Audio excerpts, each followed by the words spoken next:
Oke, selamat siang, selamat beraktivitas untuk semuanya. Semoga hari ini tetap berkah. Untuk kali ini saya akan membahas mengenai apa penyebab mobil bisa limbung.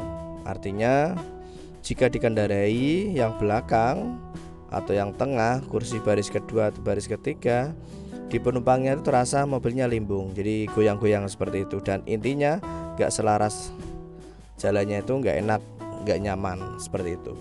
Ada beberapa alasan, sebenarnya ada beberapa banyak. Cuma saya di sini akan menerangkan beberapa hal saja. Apa saja sih yang menyebabkan mobil kalau jalan itu bisa limbung? Nah, faktor utama adalah masalah di ban atau di kaki-kaki. Nah, ini seharusnya buat teman-teman harus dicek dulu kenapa mobil kamu terasa nggak enak kalau jalan. Nah, itu pasti limbung. Nah, itu pasti ada beberapa yang tidak beres mengenai kaki-kaki. Nah, contohnya di sini saya akan membahas beberapa saja, tidak keseluruhan.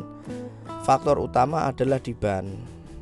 Buat teman-teman, perhatikan tekanan ukuran ban pada mobil teman-teman semua. Artinya jangan sampai tekanan ukuran ban itu melebihi atau mengurangi yang sudah ditentukan oleh pabrikan. Nah, jadi yang pertama itu masalah shockbreaker. Jika shockbreakernya itu bocor atau artinya sudah mati satu, pasti mobil kamu akan mengalami limbung. Jadi mobilnya itu limbung jika ada shockbreaker yang mati atau rusak atau bocor. Nah, itu pasti nggak nyaman banget dikendarai saat jalan, akan terasa.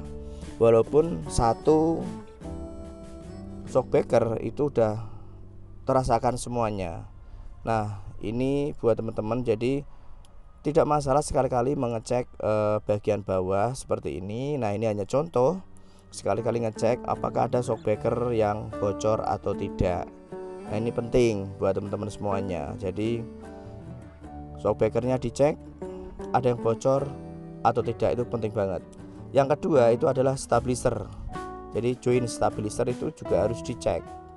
Apakah join stabilizernya itu karetnya sudah aus atau masih normal, itu juga penting dicek buat teman-teman semua.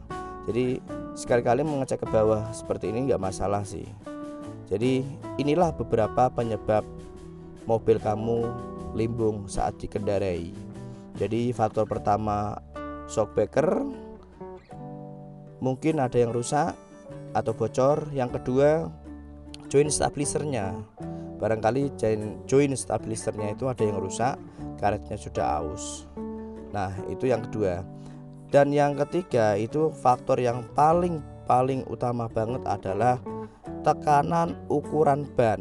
Itu penting banget buat teman-teman, harus mengukur dari standarisasinya dari pabrikan.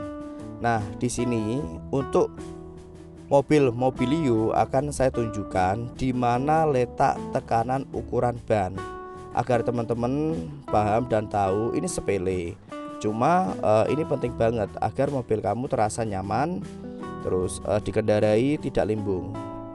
Nah, tempatnya untuk letaknya itu ada di samping pengemudi kursi. Nah, ini contoh yang dari Honda Mobilio. Untuk yang mobil-mobil yang lain itu biasanya terletaknya sama di sini semuanya. Nah, di sini ada keterangan juga. Jadi sudah diterangkan yang depan berapa, yang belakang berapa, itu sudah diterangkan di sini, ada tulisannya. Jika muat 4 orang atau 5 orang itu harus berapa. Nah, ini ada penjelasan semua di sini.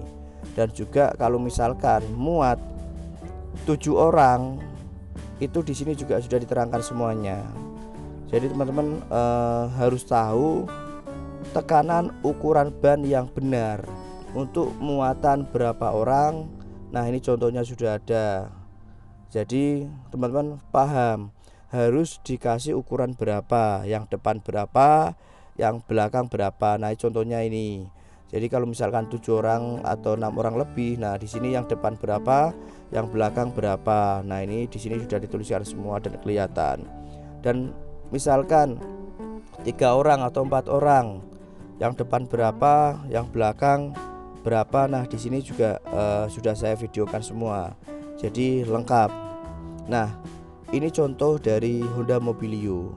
Untuk mobil yang lainnya itu berbeda-beda karena untuk tekanan, ukuran jan dan bobot dari mobil itu juga berbeda. Nah, ini contohnya. Jadi yang belakang berapa, yang depan berapa, di sini kelihatan semua. Jadi mau penumpang yang banyak atau sedikit itu kelihatan semua.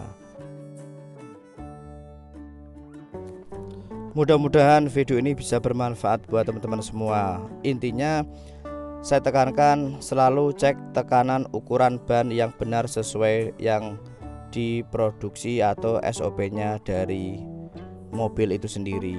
Oke, semoga bermanfaat. Salam super.